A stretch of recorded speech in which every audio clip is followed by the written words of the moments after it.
Latest news now. It's almost 11 o'clock. The national ceremony at the War Memorial in Canberra is underway this morning. Acting of Defence Force Air Marshal Mark Binskin led troops in a general salute before the Australian and New Zealand anthems were played. Thousands are in attendance at the memorial site, with even more lining Anzac parade to pay their respects.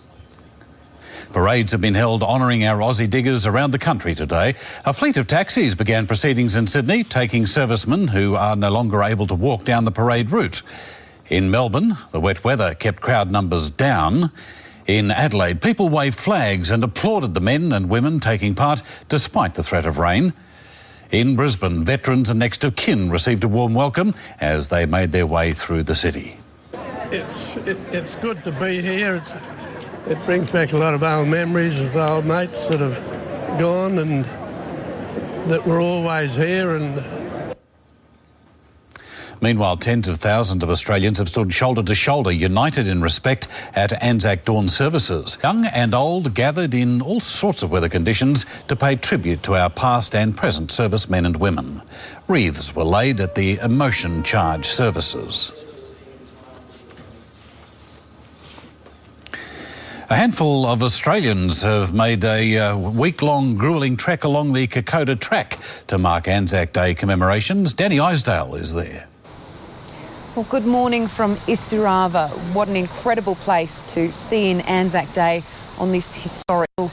It was, of course, the site of one of the most desperate battles in Indian military history, a turning point in the Kokoda campaign, which, of course, happened here in the heart of the PNG jungle 70 years ago. It is the top of the world, this place, not just because of the location, but also it's just so hard to get here. So that feels trekkers who made it to the service, some of whom, including us, have walked for up to 6 to 7 days to be here. The environment, the exhaustion, it made it all the more emotional. Anzac Day at Isurava is probably one of the most incredible places you can stand here. Be able to walk here in the footsteps of heroes is one of the most amazing and inspirational experiences you can have in your life. Now, the Chief of the Army has attended the dawn service in Port Moresby.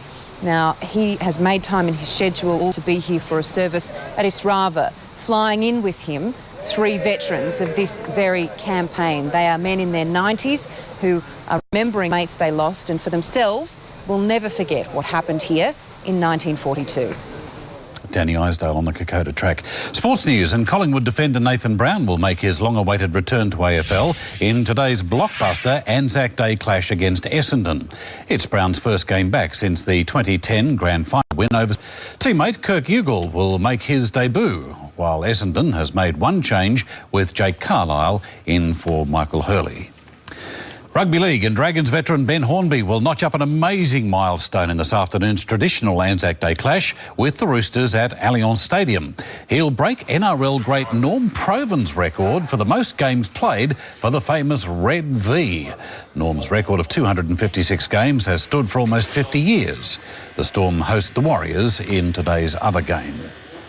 A maiden Test century to Matthew Wade has helped Australia to a commanding position after the second day of the third and final Test against the West Indies in Dominica.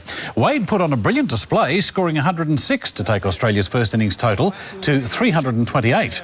The Aussie bowling attack then ripped through the Windies, the hosts finishing the day at 8 for 165, still 163 runs behind Australia.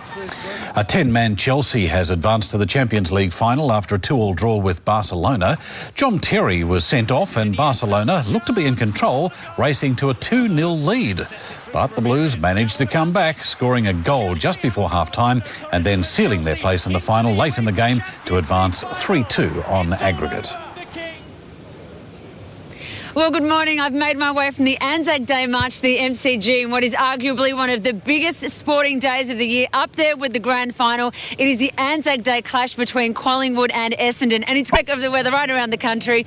And for your Anzac Day in Brizzy, it's going to be a dry one, which is good news, with some high cloud and 26 degrees.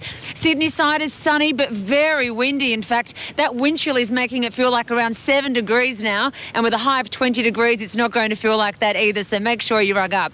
Canberra today, only 13 degrees with some isolated showers. Melbourne has been very cold, wet and windy. We're heading for a high of only 15 degrees. Now, the good news is that most of the heavy showers that we've seen this morning are easing after midday, so it should be a mostly dry game, still very soggy and still very chilly, so rug up if you're heading out.